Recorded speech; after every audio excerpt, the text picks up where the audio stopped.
Hello people and welcome to the People Building Podcast, which today is with the wonderful Ruth Gotian, who is the author of The Success Factor. Now Ruth is someone who kind of puts a lot of us to shame in that she is doing and achieving so much in her life. But what is really wonderful about this particular episode is that she not only shares with you how she did it, but she gives you the strategies to be able to install those principles in yourself.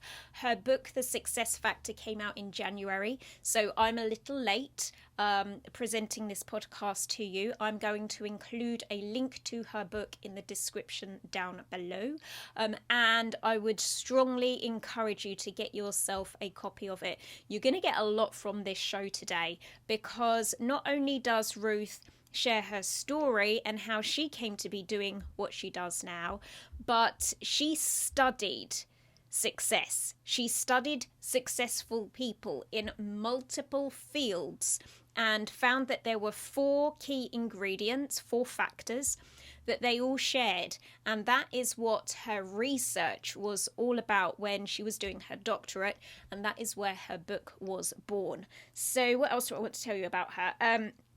She's also, I feel, a bit of an inspiration for anyone who's kind of getting going at the success game a little bit later in life, and you'll hear more about that in the podcast as well. There is a principle that is talked about in self-development about you become like the people that you spend the most time with. You're going to hear Ruth mention that and give her thoughts on that particular principle as well. Oh yeah, so this I thought was a really interesting thing. In her studies and research around high achievers, one of the things that she identified is how high achievers, particularly in the workplace, are ignored. And I thought that was super interesting, and here's why I think that's the case. If you are a high achiever, people don't need to worry about you. And I think this happens in families too. I think this happens in families where, now I would not necessarily say that I was a high achiever when I was growing up, but by comparison, I had a sister with special needs and severe learning difficulties. And so she demanded a lot more attention than I did, whereas I was cracking on and I was okay. So I can really see how she has been able to identify that as something in the workplace. If you are a high achiever, you might be getting ignored in some ways because everyone thinks you're all right. You've got to crack on with it. What else did I want to say? Oh yeah, so Ruth has installed these 4 factors in herself. She's going to tell you what they are throughout the podcast today, and you are going to be able to start installing them in yourself too. There will be other resources that are mentioned in the podcast. Again, there will be links to those in the description that goes out with this particular show. And the final thing that I will say about this particular podcast is that Ruth is able to share not just her own personal successes, the successes of others, and how to install those successes in yourself, but she's really good at talking about the things that she's achieved in a way that is very humble, in a way that if I did it, you would want to add one of those clang sounds, as if I was name dropping in some way. It just wouldn't work for me to be able to speak about my success. I would feel very boastful. But what you'll notice with Ruth is that she's really comfortable and I think probably very proud of what she has achieved, and so she should be. So you're going to hear about her own personal successes and her journey to get there, as well as really getting some great content around how to be successful. And it's not in a fluffy personal development sort of a way. It's not in a, I've got these ideas about success. This is someone that has studied success. She has studied successful people.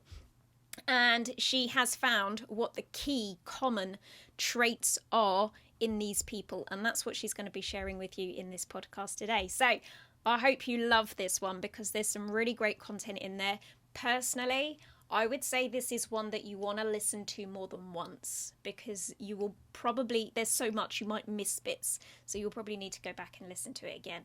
By the way, this whole thing, like the hair and everything, this look is called I Didn't Know We Were Filming Today. That's what that one is.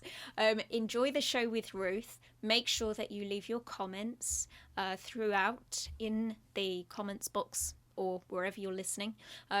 Give it a 5-star review if you're listening on a podcasting platform.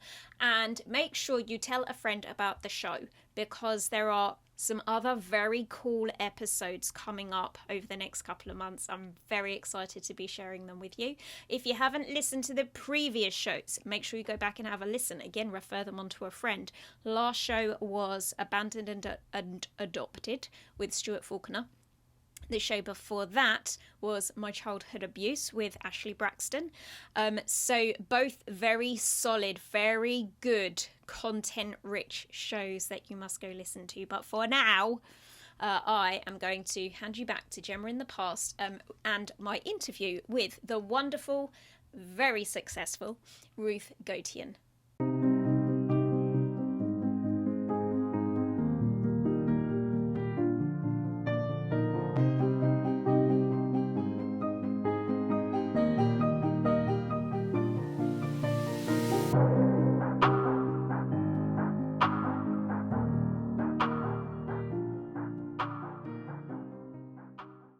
All right. Hello, everybody. Today I have Ruth Gotian, who is the Chief Learning Officer and Assistant Professor of Education in Anesthesiology and former Assistant Dean of Mentoring and Executive Director of the Mentoring Academy at Weill Cornell Medicine. She's been hailed by the journal Nature and Columbia University as an expert in mentorship and leadership development. In 2021, she was selected as one of 30 people worldwide to be named to the Thinkers 50 radar list, dubbed as the Oscars of Management Thinking, and by August was shortlisted as the top 8 emerging management thinkers in the world. She is also a semi-finalist for the Forbes 50 over 50 list. In addition to publishing in academic journals, she is a contributor to Forbes and Psychology Today, where she writes about optimizing success.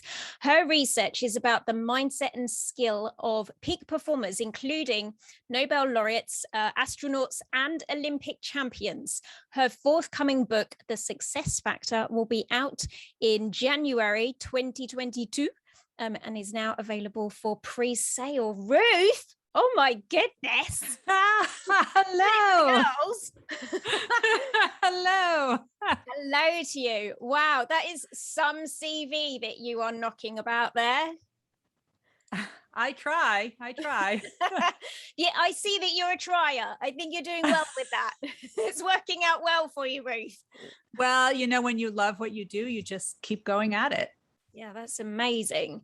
All right. So is this the story of your life? Have you always been this successful, go-getting? When did this all begin? No, I actually went back to school when I was 43 to get my doctorate. I've been obsessed with success, and at the age of 43 decided to go back to school and take a deep dive and really learn more about it. So I started studying adult learning and leadership. Adult learning is how people like you and I learn, which is different from the K through 12 model. We can't sit in a classroom all day. And leadership, why certain people get it, keep it, thrive in it. And that's when I started looking at the most successful people of our generation. And I started with people who are physician scientists. They get the MD and do research as well, because these are the people who are getting us our cures and treatments. And from there, I found 4 things that those extreme high achievers have. And I said, I wonder if other extreme high achievers would have those same 4 elements. So I started studying more high achievers, astronauts, Olympic champions, Fortune 500 CEOs. Look, I've always been the one about doing more. And why do we have to do it that same old way if there's a better way to do it? And I want to surround myself with the people who know those better ways. So I Wow. found the 4 elements that made all these people successful, reverse engineered it, created a blueprint, Yeah. wrote the book, The Success Factor, teach it all over the world. I am obsessed with success. I feel like I want to dissect your brain. Pull out all the little interesting bits that you've got stored away in there. So, all right, take me back then. You said you started this particular journey at 43 years old. So, what had you been doing up until then? Was your life then anything like the life you have now? So then I was surrounded by high achievers, and Okay. I used to run a MD PhD program for students who get both the MD and the PhD degree simultaneously. And I quickly realized that they think differently, they act differently, they do Mm-hmm. things differently. And even amongst this group that has a 3% acceptance rate, there are those who float to the top. Mm-hmm. And all the national attention and conversations was about those who are leaving the workforce and how do we retain them. And I think that we were ignoring the people who were doing such incredible work that they were more than making up for anyone who was leaving, and nobody was looking at them. They were completely ignored. The high achievers were ignored. Mm-hmm. So my mentor said to me when I went back to school and I said, I really want to look into this idea of success. He said, do something important, not just interesting. Mm-hmm. Because when it's important, it has an impact. And when it's interesting, it's just a hobby. And he said, you're looking at a population that no one's looked at in this way before. This could be big. So make Yeah. it a national study. And I did. And I haven't stopped since. Wowzers. So, in terms of these high achieving types, do you see yourself as one of them? Did you model those 4 elements and install them in yourself as well? So none of the high achievers, when I asked them, I said, you came up on my radar as a high achiever. And they would say to me, I did. I would say, you won the Nobel Prize. If you're not a high achiever, what does that say about the rest of us? Yeah. But so I think that really has to do with their humility, Mm-hmm. which was a big factor. But I did take these 4 elements, and as soon as I figured it out, I tried to implement it in my own life. So I say I was patient 0.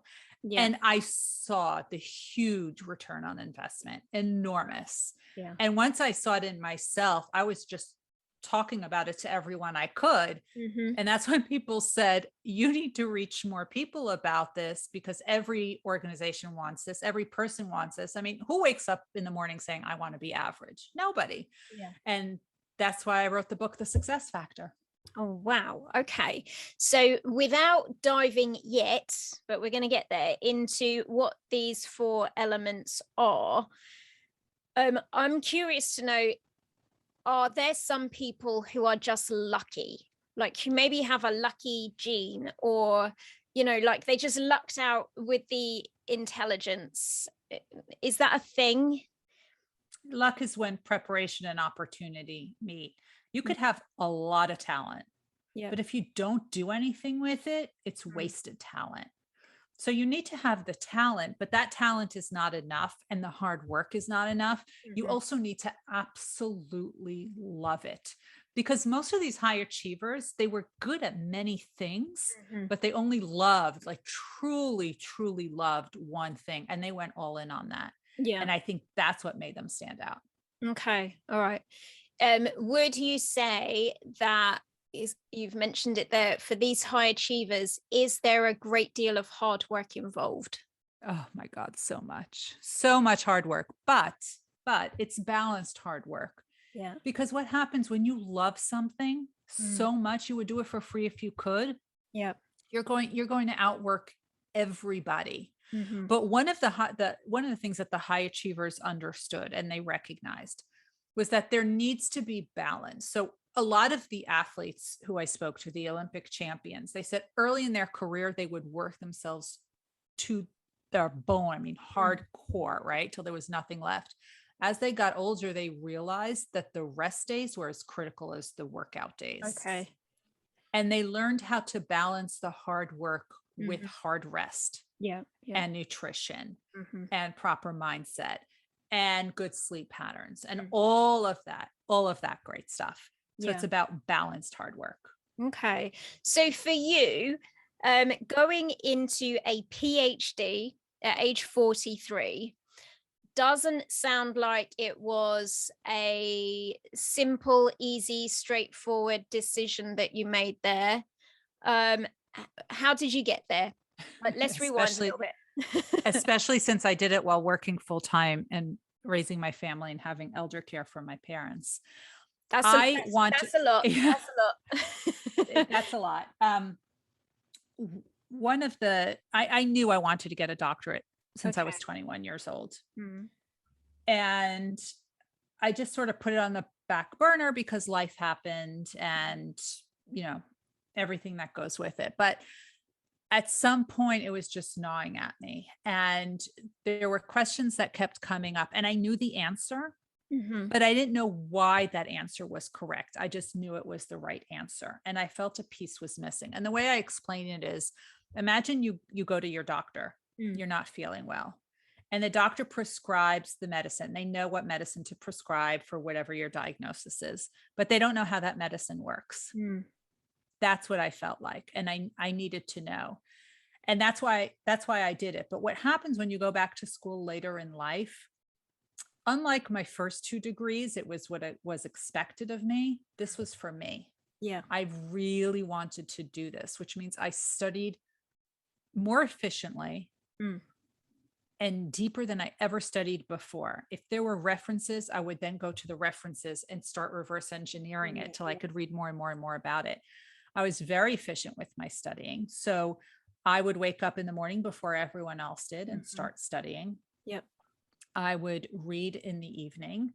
I knew that I write better in the morning. So I would write in the morning and I would read in the evening. I figured out what works for me. Yeah. I did put a social life on hold for a few years. Yeah.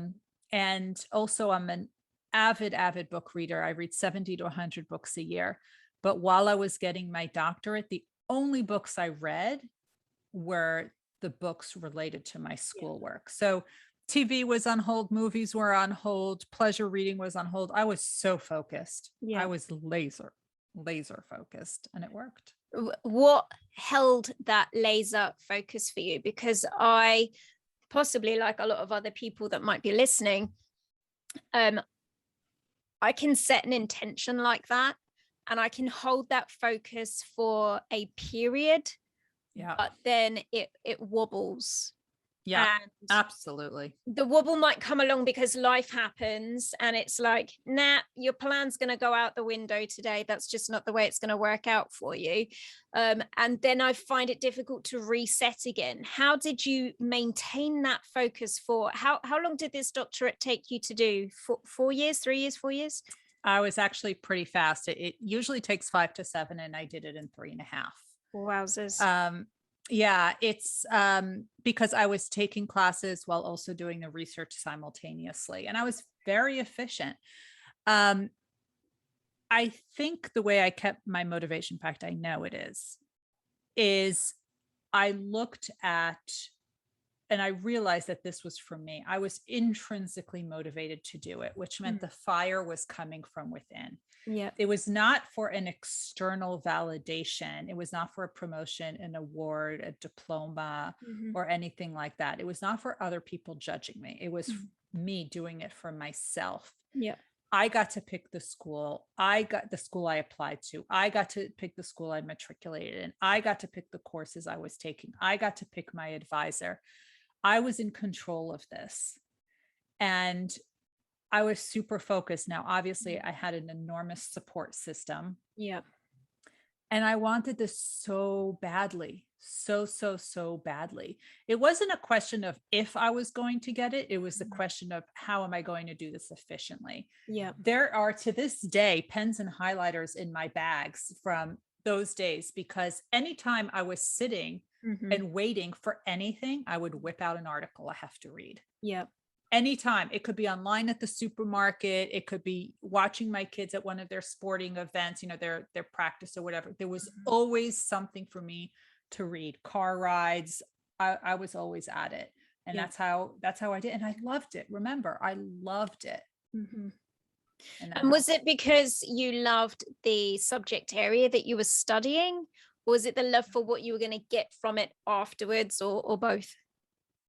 It was the love for the subject matter. Yeah. Every class I was taking was helping me answer the question of success Mm-hmm. that was burning inside of me. Yeah. I was learning from the leaders in the field. Mm.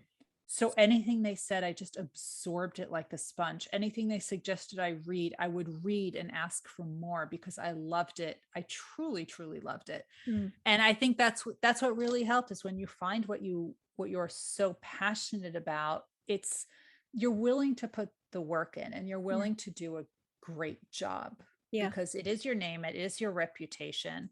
Um, and I guess it worked because they're giving me an alumni award in a couple Woo! of weeks. So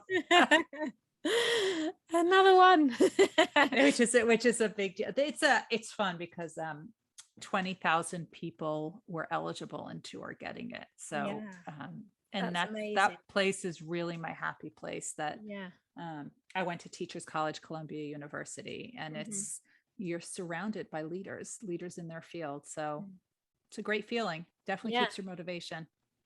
Was it always success? Is that the thing that you've always been fixated on and fascinated by?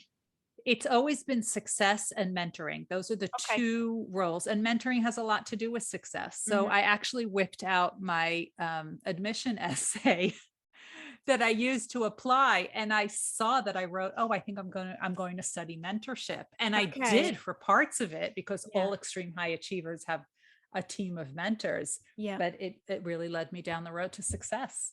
That's so fascinating. All right. So you were there, you were working through your doctorate. Um, you were working your socks off by the sounds of it. Yes. At what point did things really maybe start tipping in the balance where all of this other stuff started unfurling and, carving its way out in your life as well? What do you mean by unfurling? So you've got all of these different accolades listed here, and Yeah. when did that start to happen? Was that afterwards, or did Oh, you have after. it was after? Okay. It was after because once I started doing this research and talking to all these people, I started publishing about it a Mhm. lot. And I would write in academic journals, but I would also write in the more lay journals such as Forbes and Mhm. Psychology Mhm. Today and Harvard Business Review. And it just started catching on and catching on and catching on. And I wouldn't stop talking about it. I Mm. was talking about mentorship and high achievers to anybody who would listen. And then I guess a lot of people noticed because that's when the book deal came through for the Yeah. success factor and the awards kept rolling in. And it's just been an enormous honor. I still pinch myself. I can't believe it's real. But that also means that's a start. There's more to do. Yeah, absolutely. Yeah. And I don't doubt that for a second. So, at what point did you realize, okay, there seems to be four consistent ingredients in the people that you were interacting with, mentoring, interviewing, and so on? When did you realize, I'm seeing a pattern? Yeah. So I had to do a dissertation. I did a qualitative research dissertation, which is all about patterns. It's Okay. all about frequencies. And I interviewed all of these people, and these four elements really came out as neon lights. Mm-hmm. And afterwards, when I started interviewing the others, the astronauts and Olympic champions, it was the same four things that kept coming up over and over and over again. And that's Yeah. when I knew I was onto something. Amazing. Okay. Did you tell them, like when you were with them, did you say to them, you're ticking the four special boxes here? Not till the end, not till it was over, because I didn't want it to taint their responses in any way. I didn't want them to tell me what they thought I wanted to hear. I Sure. wanted to hear their story. Yeah. And I would always tell these people, and many of them are household names. Hmm. I said, I don't want to hear what I could Google about you. Yeah. Because I don't need to talk to you for that. I could just Google you. Mm. I want to hear about what it took to get there. Yeah. And that's just when they shared their beautiful stories with me, and they all fell within these 4 elements. Amazing. Was there anything else that was distinct about them in terms of their background and how they'd got to where they were, or was that really varied? It was very varied. Some came from very academic backgrounds. Okay. Some came up from childhood trauma. Mm-hmm. Some came from, pushing themselves against what was obvious and doing their own things. Many had to come to another country on their own. Okay. They had to try something new on their own, but you know what? They were all extremely curious and willing to take strategic risks in order to figure out more about this curiosity that they have. And it led to greatness. Amazing. Do you think that they would demonstrate those elements of success in all areas of their life, or just in their specialisms? So a lot of the extreme high achievers are good or even great in many things. So Okay. I spoke to Apollo Anton Ono, who's the most decorated Winter Olympian with 8 medals. He was actually a state champion swimmer. And he was good at it, but he loved short track speed skating. That's where he won his 8 Olympic medals. So he was great at swimming, but he was great and loved short track speed skating. Yeah. So you could be great at many things, but your workouts are so much better when they're, and your work ethic is so much better when it's about something that you love doing. Yeah. Okay. All right. So tell us about these 4 different elements. I don't think I can wait any longer. Okay. So I do want to start by saying you have to do all 4 things together. Okay. But if you were going to start with one and then build on that, the first one is, and as we just talked about, is you have to find what it is that you love doing. You are absolutely passionate about it. You are doing it for yourself. Like why I got my doctorate. There's a fire from within that is burning you. It's not extrinsic motivation for a diploma, an award, a promotion. That's when other people are judging you. And when other people are judging you, you either fail out or burn out, because that's not sustainable. Yeah. So you need to figure out what comes from within. And that's step 1. And if your listeners want to start developing that, they can actually do a passion audit.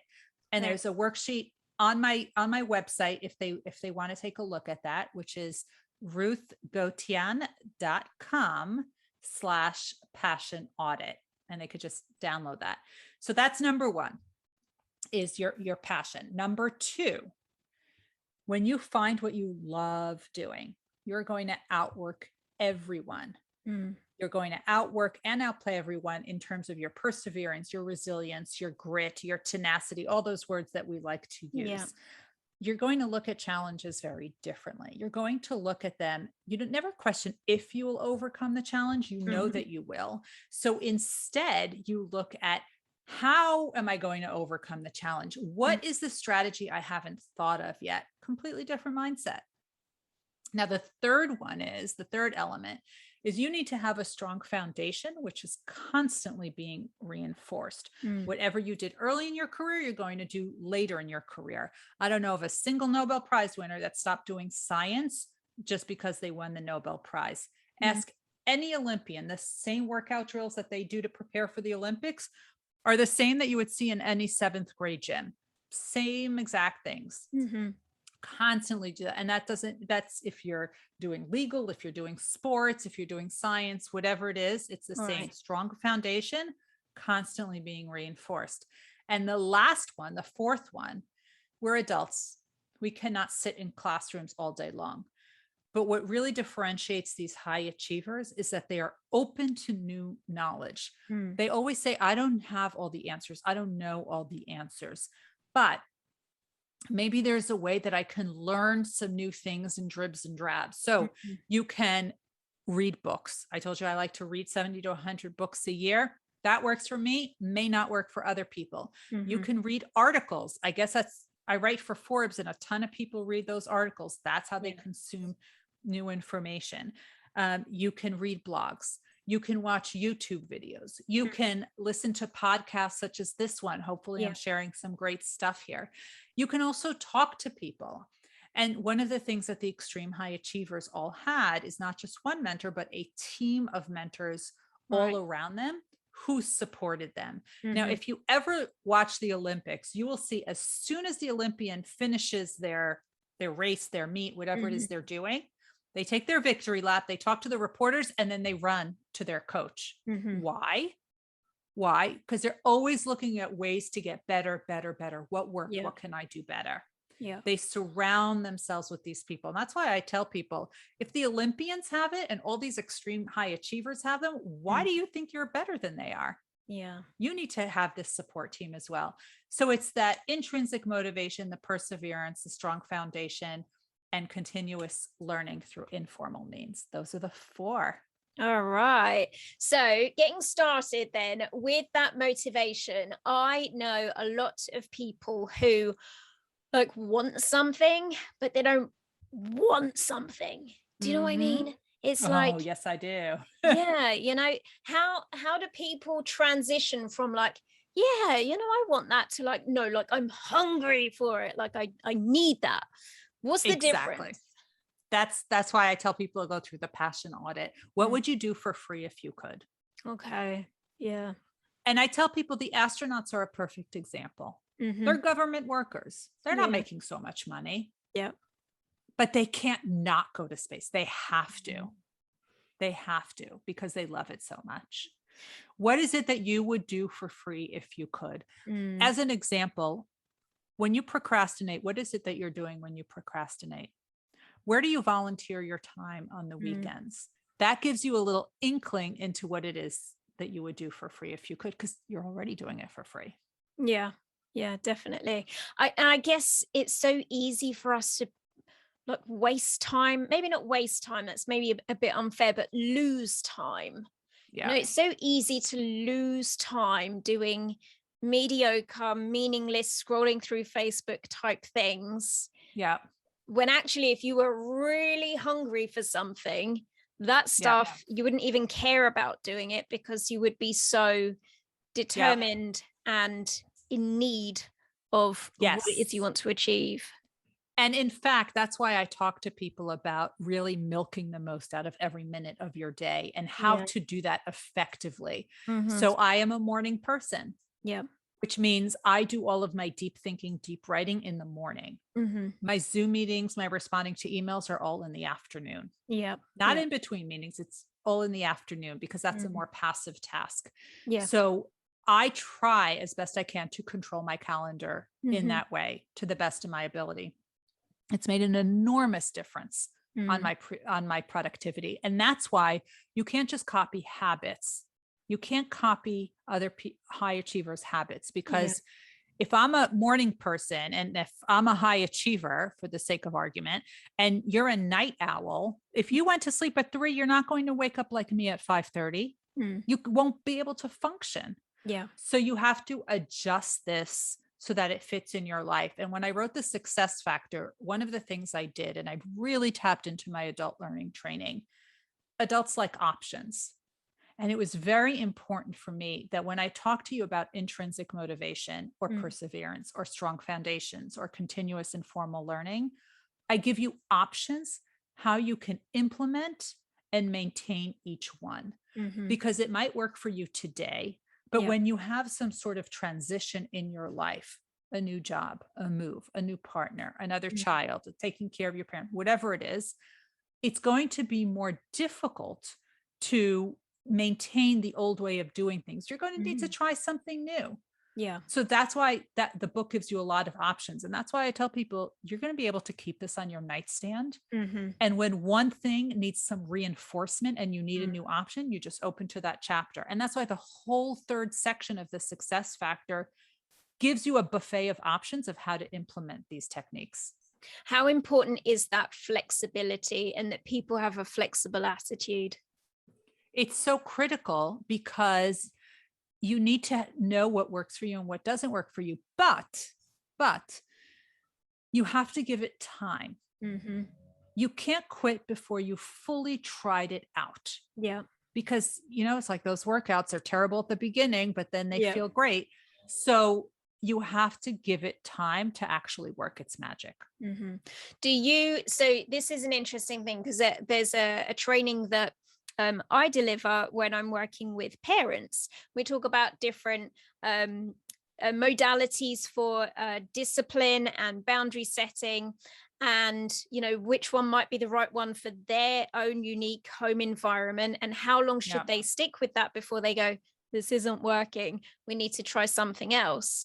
And the how long do I stick with it before I realize this isn't for me is a question that everybody struggles to wrap their heads around.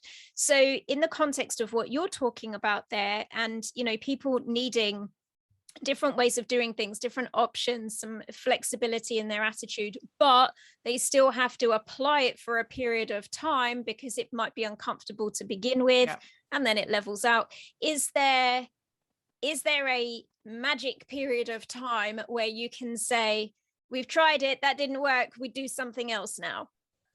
No, I think it's because we're all rubber bands with different elasticity, and what works for me may not work for you. Mm-hmm. But I think whenever you're ready to give up, give it another, you decide, day, week, month, whatever it is.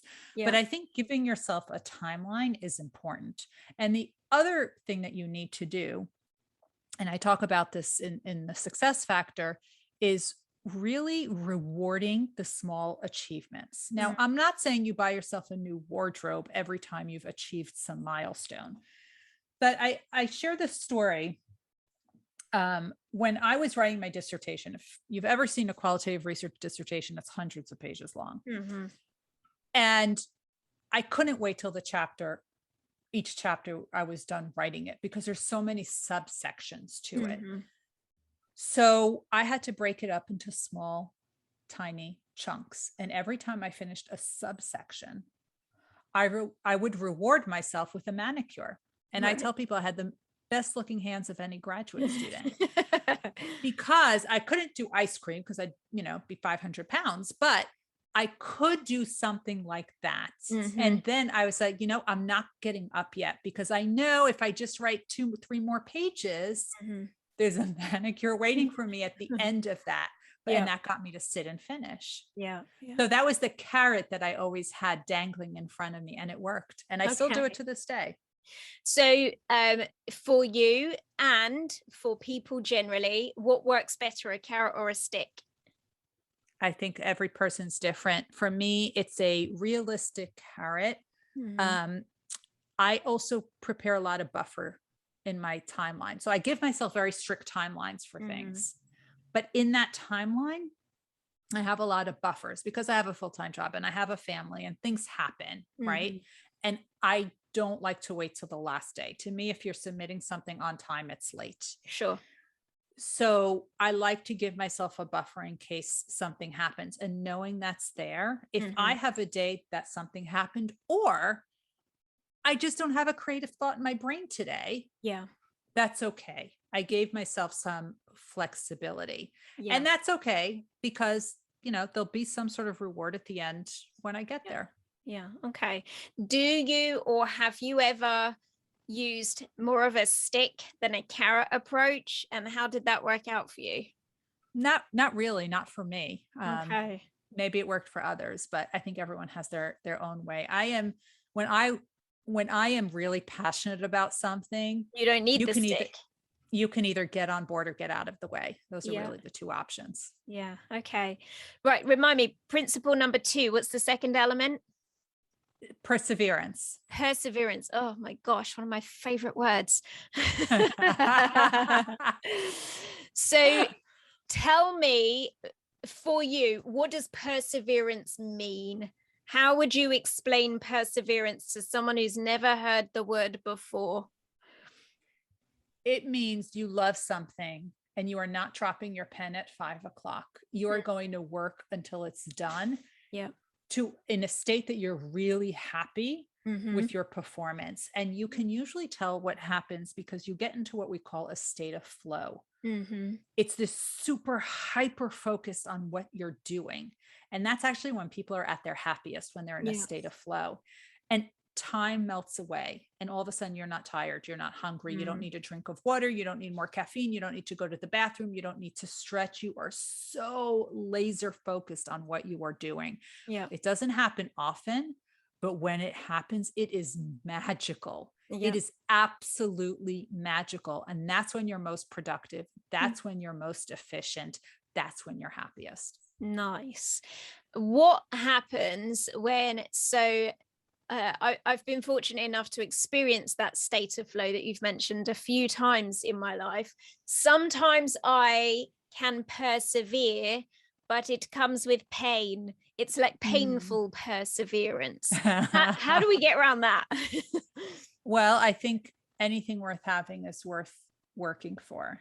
Writing the book, The Success Factor, was not easy. I did it on weekends because I was working full time. And some of the weekends were tough and exhausting and depleting. But the good days outweighed the bad days. And every time I wrote something, and it happened when I reread the proof, I said, I created new knowledge here. We're going to create a paradigm shift here. We're going to raise the bar of success for anybody who wants to be more successful. That's going to have impact. Remember, my mentor said, do something important, not just interesting. And remembering those words, they get you through the dark times. And frankly, that's why you need a mentor. They'll help you with that. Yeah, it's funny, isn't it? How a simple affirmation, like, doing something that is, what was it? Do something important, not just interesting. Yes, love that. Mine comes from a lady in a DIY store when I was when I needed to buy a new shower, and I didn't have the money back then to get a plumber on board, and I was just standing there fantasizing about having this lovely what looked like a sort of rainforest great big shower head, the ones, it looks so nice. And she said, are you interested in this one? I said, well, I would, but I don't have the money for that. And she said, you can install it yourself. And I was like, well, I don't know about that. And she looked at me and she put her hand on my shoulder and she said, you've got this. And now it was like, gave me shivers, and now I have this lady from the DIY store. She exists in my head when I'm having a moment. She says, you've got this. Isn't that great? Isn't it? You need to go back and find that person and let that person know that they have such an impact on your life. Yeah, definitely. And do you still work with your mentor now as well? I have a team of mentors. I don't settle for just one. I want, every mentor brings a new dimension, a new perspective, a network that I can tap into. So I have about 6 or 7 mentors that I touch base with regularly from many different fields. From some are physicians, scientists, lawyers, educators, finance, military. Why settle for one if you could have a whole team? Yeah. And what sorts of different elements then? Because they must all bring something slightly different to the party for you. Every single one is different. They don't even know of each other's existence. Okay. Because I'm not having a cocktail party here. It's not a dissertation defense where they all need to meet each other. Sure. I reach out to different people based on what I need. So when I wrote the book proposal for The Success Factor, I reached out to my mentor, Dr. Marie Volpe, who happened to be my dissertation advisor, one of the most gifted writers I know. And I asked her to review it. Yeah. And I asked her to look it over. And she was great. She gave fantastic feedback when I needed guidance about just developing relationships with networking and negotiating. I have a lawyer who is fantastic at this and really help me out with that. So every single person brings in a new dimension and a new perspective. And why limit yourself with just one? Yeah. How do you think their contribution enables you to maintain that level of persistence that you talked about? They're encouraging. They could read me like a book. They know when I am not loving an idea, where I'm not settled with an idea. where I have questions about something and they'll talk me through it until I'm comfortable, or suggest an alternative option that I might wish to consider that I might be more comfortable with. Yeah. Okay. All right. So what we're saying is persistence is super important. It doesn't always bring you to that state of flow and genius that you might want. Sometimes it might even feel uncomfortable, but you do it anyway. And when it does, boy, oh boy, it is a beautiful thing. Have you found a way to almost create the right circumstances for that flow to happen? Or is it still down to, is the wind blowing in the right direction? Say, is it going to come my way? I actually put a lot of practice and procedures to try to maximize flow. So I do writing, for example, in the morning. Right. I shut off all distractions, email, my social media notifications have been off for over a year. Love that. I don't need to know if somebody likes my post. That's not life-changing for me. Yeah. When I'm tired at the end of the day, I'll look. It can wait. There's nothing life-altering about it. Yeah. Everything gets shut off. I also work in sprints, which is what we call the Pomodoro technique. So you work for 25 minutes of intense focus. Okay. Take a 5-minute break, another 25 minutes, another 5-minute break, another 25 minutes, another 5-minute break. After 3 or 4 Pomodoros, you take a longer break. Right. And the reason that's actually more efficient than working 3 hours straight. Because by hour 3, you're not as energized as hour 1. Sure. But these minimum 5-minute breaks in between are very helpful. And 25 minutes, who can't do 25 minutes? Yeah. Right. Yeah. Now, I have learned from doing this for many years that I need more than 25 minutes. Okay. So my Pomodoros are 35, 40 minutes. Usually I tell people that, you can use your phone as an alarm, but I actually use the washing machine. So 1 cycle on the washing machine. Awesome. And my break is put it in the dryer. I'm listening to a podcast as I'm, putting it in the dryer, but just that getting up from my seat is very helpful. Yeah. Amazing. What was element number 3? Remind me of number 3. It's that strong foundation, which needs to constantly be reinforced. Okay. So tell me what that was for you and where it came from. I realized that the scientists were still designing and executing experiments. I spoke to Neil Katyal, who is a lawyer who he's now arguing his 45th case before the Supreme Court of the United States. And I talked to him about his process. And this is just one example of many. He said before any case, he does moot courts, which are these practice court sessions. Now, he did 15 when he was a young lawyer on his first case. By the 45th case, he does maybe 5 of them. The point is he's still doing them. He doesn't say, this is my 45th case. I don't need to do this anymore. He also has a binder with the answers to every possible question he might be asked. And he says he's never opened the binder, but just the process of preparing that binder, it was very helpful. And he did that in his first case and the 45th case.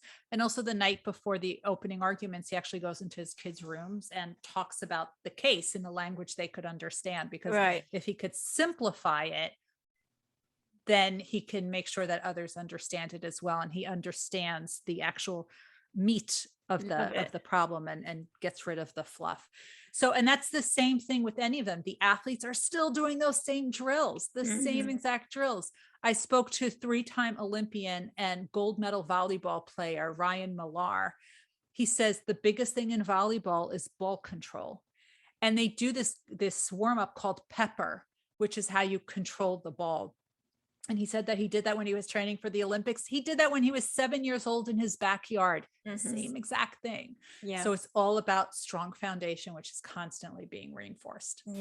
And what is that strong foundation for you? So what became your strong foundation for getting you through that doctorate and all of your subsequent studies and book writing and so on?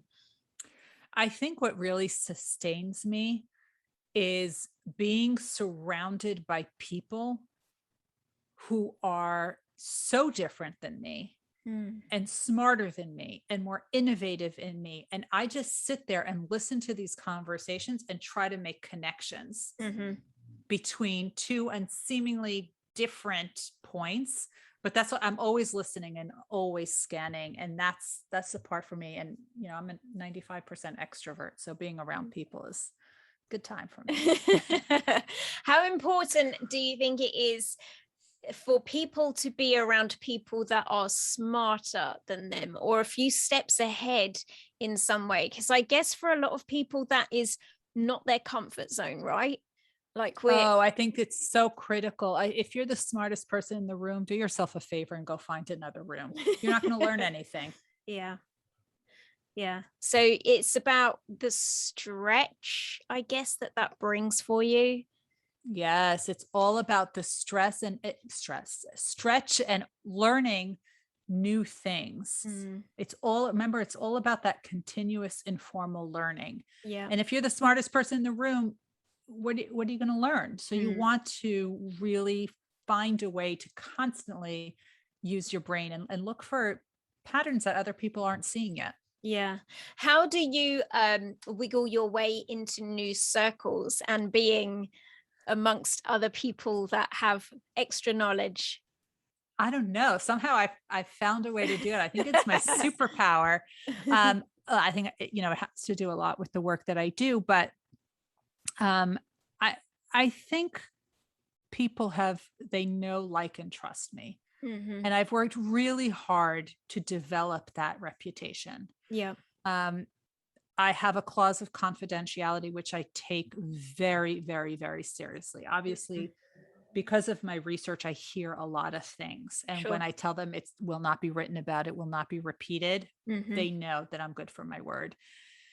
And then what happens is when you know people, they want to introduce you to other great people. Yeah. And I'm all about that. I'm all about making those kinds of connections. So that's what's really helped me over the years. How would someone people need to know, like, and trust you, though? That's the most important. So if someone were maybe thinking about upping their game in some way or is stepping outside of their comfort zone, where do they start? Would it be around developing credibility for themselves? Is it around developing those relationships so they've got the know, like, and trust thing going on? Where do you think they would start? I think you need to develop relationships, but make sure it's not transactional. Because the second it's transactional, it's icky, it's slimy. Nobody wants that. You just want to be interested in that other person. There's no ask. There's no take. You're just interested in that other person. Eventually, when they know, like, and trust you, you can ask them if you need something and make sure it's appropriate. But it's actually more important to give before you ever take. 100%. Okay. All right. Fourth element. What was it? It was the continuous informal learning. We are constantly learning through those informal means. And I guess that then also ties in with being amongst the groups of people that are a step ahead from you. That surely ties in with that informal learning as well. Yes. And there's so many ways to do it, right? So you can, as I said, you could read books, read articles, watch YouTube, listen to podcasts. I love watching courses on LinkedIn Learning, where I've recently recorded a few courses. So there's so many ways that you can learn. And if you look at the greatest high achievers, they're all learning new things in different ways from different places. If someone were really hyper-focused on achieving something very specific, is it important that that informal learning that they're doing is just based around that subject area? Or is it just informal learning across the board? Just literally just having an open mindset to learning? Absolutely. Open mindset to learning as much as you can from wherever you can, because the high achievers are able to bridge things together. So I spoke to the former Undersecretary of the Navy, who told me that innovation is really just poaching other people's ideas and using them in a new way. But you need to hear these ideas from somewhere. Yeah, absolutely. So of all the people that you have had the pleasure of speaking to, Who do you think has wowed you? Who was someone that you came away from and you were like wow, that actually blew my socks off? I don't know that I get so surprised anymore because of these high achievers, but they're two people that they were parts of their story that really has a special place in my heart. Mm-hmm. One is I mentioned Apollo Anton Ono, the most decorated Winter Olympian. He's not just a speed skater. Mm-hmm. He understood every aspect of human performance. Right. And we went head to head in the most beautiful, geeky way about flow and positive psychology and human performance and all of that stuff. I was not expecting that when I was talking to him. I thought I was going to talk about, how you get an Olympic gold medal, but no, he was so much deeper than that, which I loved. And the other one was Dr. Peggy Whitson, who was the former chief astronaut at NASA, spent more days in space than any American astronaut. Wow. And she told me that she was rejected for 10 years before she was ever accepted as an astronaut. And that really made me realize that you can't give up. You can't give up. She just wasn't ready yet, because when she got it, she worked all the way up. She twice became the commander of the International Space Station. She became the NASA chief astronaut. I mean, she went all the way up the ranks, but it took her 10 years to just get accepted. So those are two stories that I absolutely love. Yeah, that's definitely some perseverance in there. 10 years ago. Yes. Yep. You mentioned positive psychology there. How important is that for these people, for these high performers? Oh, they understood. They totally understood it. They embraced it. And that's why they didn't get tripped up by a challenge. They just, reworked themselves and figured out, what is the strategy I haven't thought of yet? Okay. And then they went after it. Yeah. And is there a consistent positive attitude that goes with that? Each one was so different. Okay. Each one was so different, and they did it in their own way, but it was so beautiful to see. Yeah. And I'm so happy I could share their stories in the Success Factor, because they're beautiful and inspiring. So is there going to be a follow-up to the book? Is there a part 2? I don't know. You think there should be? I'm just wondering, is there just 4 elements? Is there anything that got trimmed out? Oh, I think each element has sub elements in there, and I packed it all into the book. People have been asking me to take out to highlight certain areas and do follow-up books about it. And we might do, I don't know. People have asked me if I'll do one on high achieving women and things like that. We'll see what the future holds. What do you think? Is there a difference? Do you think there's a difference in the strategy that men and women use, or how they use the strategy? What's your feeling on that? I actually did research on that. So the way success is viewed and pursued varies based on gender and rank. Okay. And ethnicity. And that's really where society was, right? So the women had to do things differently, where the boys had their all boys club where they could share ideas. The women couldn't do that. They had to circumvent that and find other ways to do it. And we talk about that a little bit. And they found some really creative ways. And I'm wondering as well if that's, maybe on the face of it appears to be a disadvantage, but I guess that does something for your creativity levels, right? If you need to find alternative ways to get to the top. Absolutely. I mean, one of the stories I share is Devin Harris, who's one of the original members of the Jamaican bobsledding team. So if you ever saw the movie Cool Runnings, that was about Devin Harris and his team, right? So he told me what it was like. I mean, these people come from a tropical island. They've never seen snow, let alone ice. And here they were, going down. And he said the first time they've ever been to a bobsledding course was at the Olympics. They didn't even Wow. see one before. The first time they saw a bobsled was when they arrived to Lake Placid 3-4 months before the actual Olympics. They had never even seen a bobsled before. They had to rent one from the Canadians. They didn't even have one. That's wild, amazing. I know.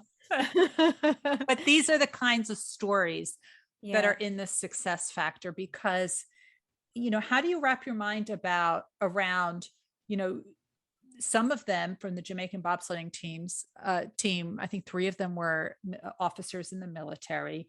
They wanted to be in the Olympics, but Jamaica is really known for track.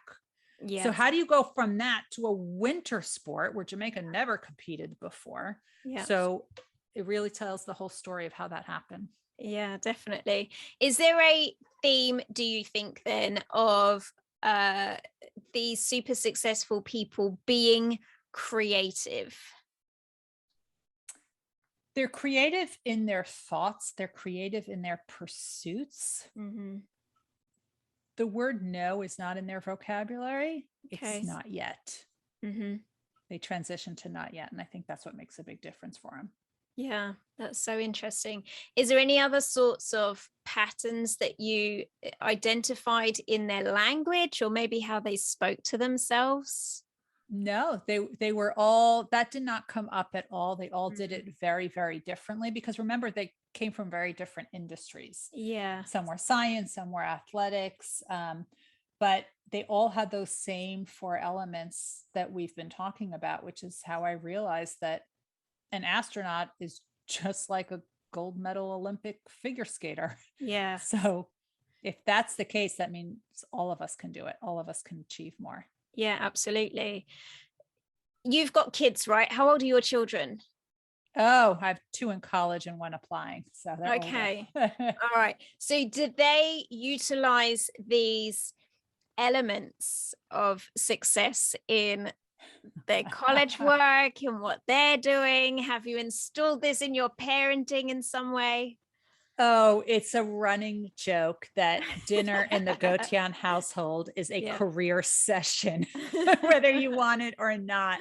And it's come to the point they're like, Mom, enough already. But they told me that they read some of my Forbes articles. Okay. So I know that it does get instilled in some way. And eventually I think they'll start living and breathing it. Yeah. That's amazing. Do you see that there's been obviously some people are interested in this because they want to install it in themselves? Have you been able to track the progress of people who have come to this perhaps more consciously than the people that you studied? And is there a difference in how they're using those principles? So I have not studied those who are actually implementing this, though they write to me all the time to tell me, oh my God, look at all these changes. But what I do realize is that, as I said, nobody wakes up in the morning saying that they want to be average. People want to be successful, but they don't really know how to do it. So they wind up doing all these random things, which is like throwing spaghetti at the wall, hoping something will stick. So we need to stop with these random thoughts of what might work and really try to have a systematic way of doing things. But the systematic way has to be flexible, because we are adults and our lives are very different. And that's what all this research has been about. And that's what the success factor is all about. Love it. All right. So what's up next for you then? The book is out in January, right? The book is out in January. It's on pre-sale everywhere now. So I'm really excited. I am really excited for the world to be more successful. Oh, wonderful. That's what the success factor is all about. And for you, will you continue coaching, mentoring around the book? Where's it going to take your work, if it's taking your work in a different direction at all? I'm doing a lot more writing about it, a lot more speaking about it, and I'm excited to see what the future holds. That's so fantastic. Lovely. All right. So if people wanted to reach out to you, Ruth, what's the best way for them to be able to do that? So I can be found, my website is ruthgotian.com, RUTH Got like Tom, IAN like Nancy, ruthgotian.com. If they want the passion audit or the mentoring team, it's all there under resources. They can download a free worksheet.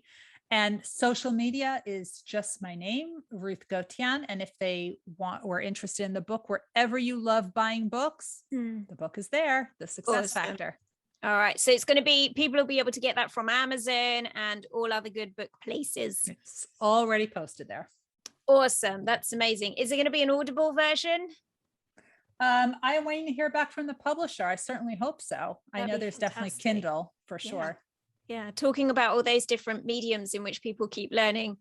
Audible is one of my favorites. Mine too. That gets me through traffic. Yeah. Awesome. All right. Well, thank you so much for everything that you've shared with us today. It's been fascinating. Likewise. Thanks for having me. You're very welcome. All right, everybody. What did you think? I feel like this was probably one of the most useful podcasts that I've produced, and even watching it back, I was frantically scribbling notes down. I'm actually going to include a whole bunch of those in the description box below, because I think there were some really good clear bullet points around success mastery that you can take away and start using and installing immediately. One of the key things that I noticed in Ruth, but I think is also super important in anything that you want to succeed at, was the level of passion and just like so much enthusiasm. Don't you think she had bags of energy? Like, that's not a woman who seems like she's in her 40s. She had so much hunger still and so much enthusiasm.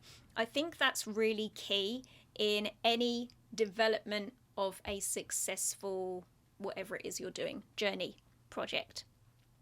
What else did I want to add? I wanted to add that, yeah, and I think she said this, like, go all in on one thing and one thing that you love. I feel like I learned a lot on this podcast. I feel like this one was really good for me. I hope it was really good for you as well. Let me know your thoughts, your feedback. If you liked Ruth and the kind of content that she was sharing with us and you would like to see more of that, again, let me know. I would say this one for me felt a little different in that in our previous episodes, we've really explored the personal, personal stories of the people that have shared their time with me. And obviously this project of success was one that is very personal to Ruth, because she's put a lot of time and labor and love into developing the Success Factor, which is her book, link down below in the description. But I don't feel we learned as much about her as a person. So I'm really keen to hear from you about what content you enjoy the most. You enjoy, like we've had today, which has been a lot more advisory and it is much more prescriptive steps for you to go out and follow? Or do you prefer learning from the podcasts such as the ones with Stuart and Ashley, where it was hearing about their story, their experience, and you kind of get to take some learning from that, but it's in a much more covert way, because it forces you to come away and think about it. It doesn't give you steps to follow, but it just gets you to self-reflect. So I'm a little on the fence myself. I think Ruth's podcast today was direct and clear in the messaging around what you can do to be successful. But, and maybe I'm just nosy and I'm a therapist, I quite enjoy hearing about people's stories of their lives and how they got to be where they are. So yeah, let me know. What are your thoughts? And if you are not already subscribed to this channel and you're watching on YouTube, go ahead and click the red subscribe button, hit the notifications bell so that you get notified the next time I upload a video. Give the video a thumbs up too. If you're listening on any other podcasting platform, please do leave a 5-star and a review, because that really helps the show to get seen by more people. In addition, you can do your bit by recommending this show onto somebody else or sharing it on your social media. But for now, thank you everyone for watching and listening, and I am going to see you all on the next episode of the People Building Podcast, which is going to be with a guy named Jerry. And Jerry is someone that had quite a lot of challenges.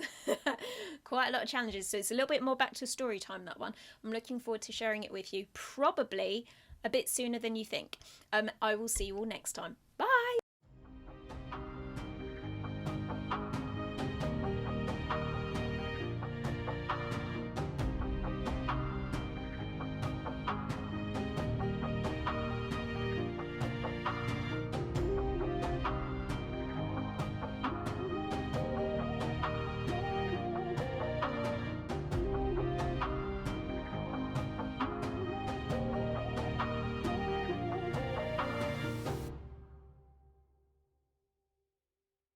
The People Building podcast was produced and edited by Gemma Bailey. You can find out more information about our products and services on peoplebuilding.co.uk, where you can also join in the conversation around specific episodes. The information, opinions, and recommendations presented in this podcast are for general information only, and any reliance on the information provided in this podcast is done at your own risk. It should not be considered professional advice. Unless specifically stated otherwise, we do not endorse, approve, recommend, or certify any information, product, process, service, or organisation that is presented within the podcast, and information from this podcast should not be referenced in any way to imply such approval or endorsement.